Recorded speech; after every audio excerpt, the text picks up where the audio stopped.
track. Hello and welcome to another episode of Between Two Cracks with me, Francis Speck, and Anne-Sophie Tas. I'm very happy today to have an actual coffee researcher here who's looking to learn something on coffee roasting. Mm-hmm.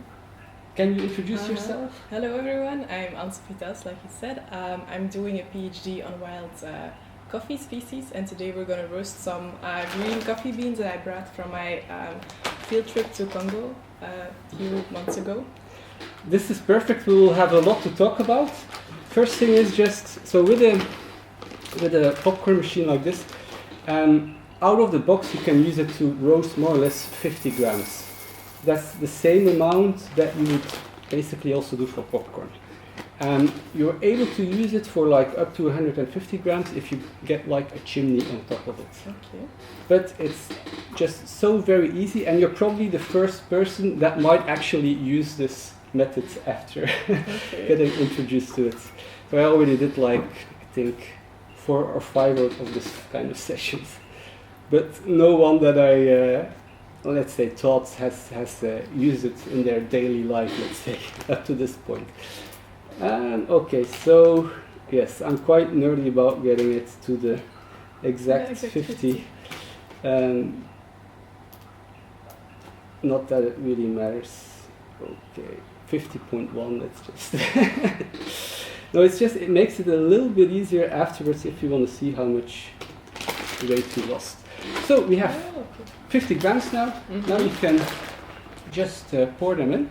Okay.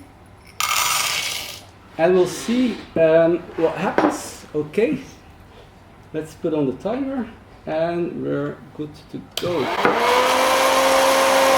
at this moment, it's just a bit of the previous chat that's coming out. But what you can notice is the rotation. That's exactly what you want to have. A lot of movement. Yes, to get an equal roast. Because you did experiment with roasting in a pan, you mentioned. So how did that go for you? Difficult because it didn't roast equally. Yes. I kept on moving it a bit, but still, especially the small ones burned very fast, and then the big ones I couldn't.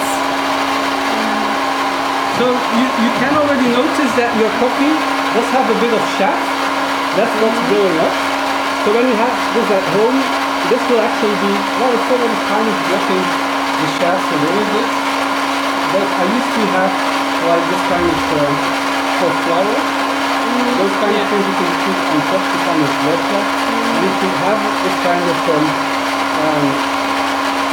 thingy on top, then you can block the shaft even easier. And then you can do more than 50. Yes. So you collected this coffee yourself? No, I collected wild coffee in the field. So this is from the collection, from the research collection in Hungary. But we visited the collection, so they gave me some of the green beans to try at home.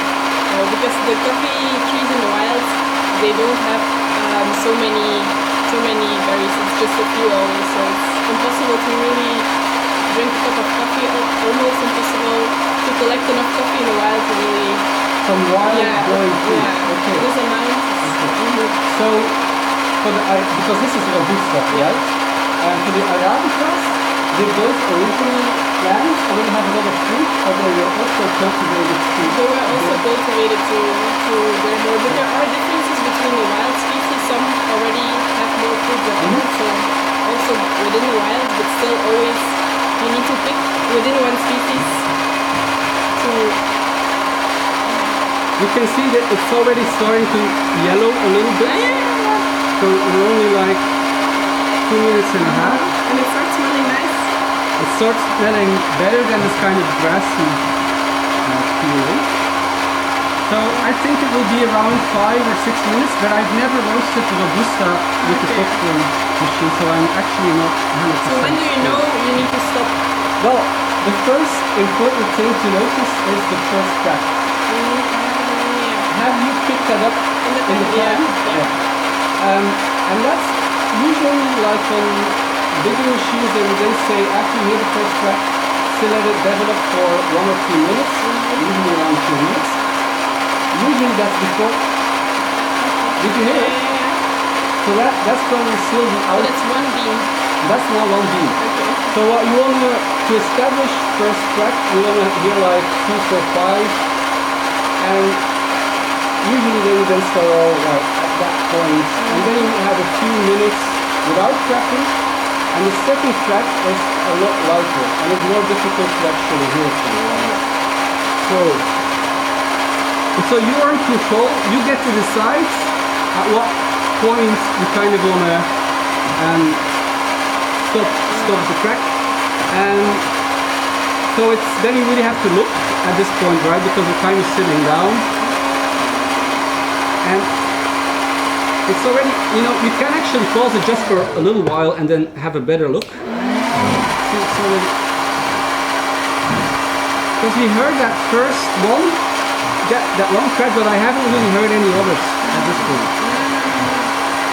So you never go to the second track, or you do each? I try not to go to the second one, because after the second track, usually you have what they call French roads or Italian roads, so they are the very dark ones. But that's how you... It's good for espresso or latte-based drinks. So how do you prefer to drink coffee? I like espresso. You like espresso? Pure? Nothing added?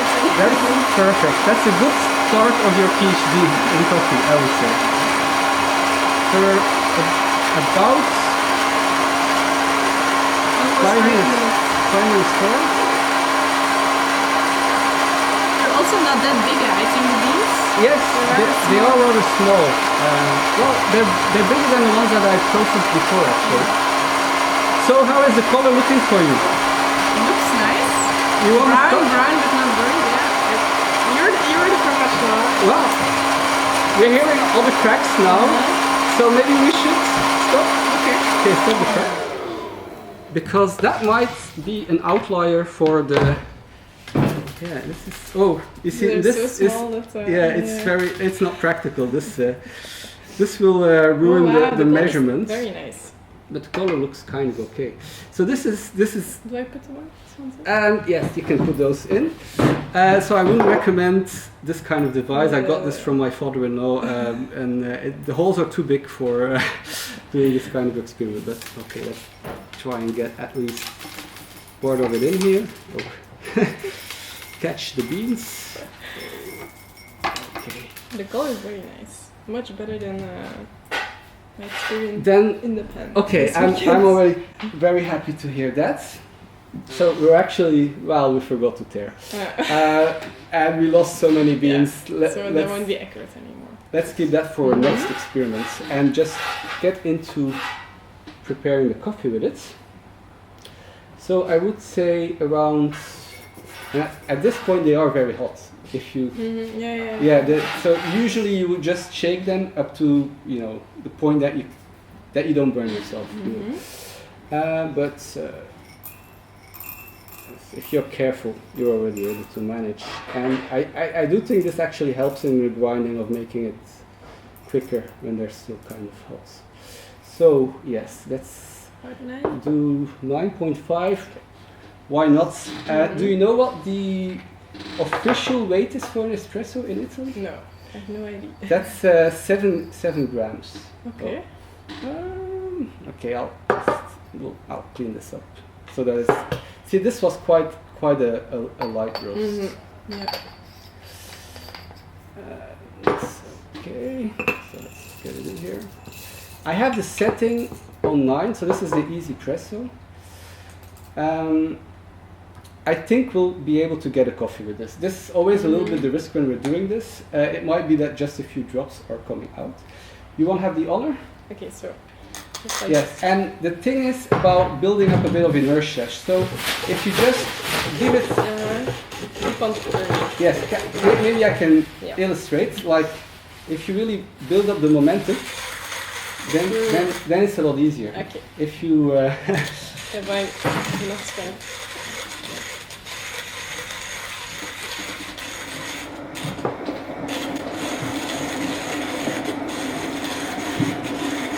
So how did you choose on the PhD topic? I did my thesis on. Maybe I can make it easier. I did my thesis first on Robusta coffee, specifically on the collection, and I really liked it. And I picked the thesis topic because I wanted to do something in biology, but something very relevant for society. Yes. Like finding new cultivars for coffee. It's something. And why is that relevant? To people, they're immediately interested because everyone drinks coffee. Yes, exactly. So, but why is it relevant? Why is it important? Because now we mostly rely on Arabica coffee for our coffee, and that species is more adapted to cold environments, mostly cultivated on higher elevation. And with climate change, we expect that these places are not going to be suitable for Arabica coffee anymore. So we'll have to shift to more Robusta coffee and possibly other cultivars. You can have a smell. Ooh, mine. It smells very good. Smells okay. That's good. It smells a bit like nuts, almost chocolate, no? But maybe I'm not. Yeah, I am picking up a bit of chocolate also. So one thing, and I don't know if that's Robusta, but I tend to have more static, so it's really becoming a big mess when I'm doing Robusta. Although, always when it's just really fresh, freshly roasted, you will have more static. And there's a trick you can do to not make a mess like this, and this is just to wet your hands a little bit, touch the beans, and that's usually sufficient to remove the static. Okay, but we're almost ready to enjoy the coffee, hopefully. When you're using a flare, the recommended way is also to preheat this chamber here on top, because now we're actually doing it at room temperature. But just to get an impression. Should we preheat it in a microwave? Well, actually, you would put it on top of your water kettle, or I do it on top of my Vialetti mocha pot. Okay. And all right, let's finally start measuring again. No, that's the timer. All right, here we go. If you want, you can also try this. So you just press it down now. Okay, yes, go for it. And just don't go above 10. Yeah, but we're getting drops. We're getting drops. And then up again? Yes, sometimes you actually. Keep pushing. Yeah, you need to kind of keep it constant. And but this is the thing. We're just getting drops. We will be able to taste something, and then see, it's always tricky, especially with just freshly roasted coffee. I'm still curious if it's the carbon dioxide that's just being released and then changes that kind of pressure or something like that. But the important thing is something's coming out, and it looks nice. Yes, yes. It will be a very ristretto experience. I also like ristretto.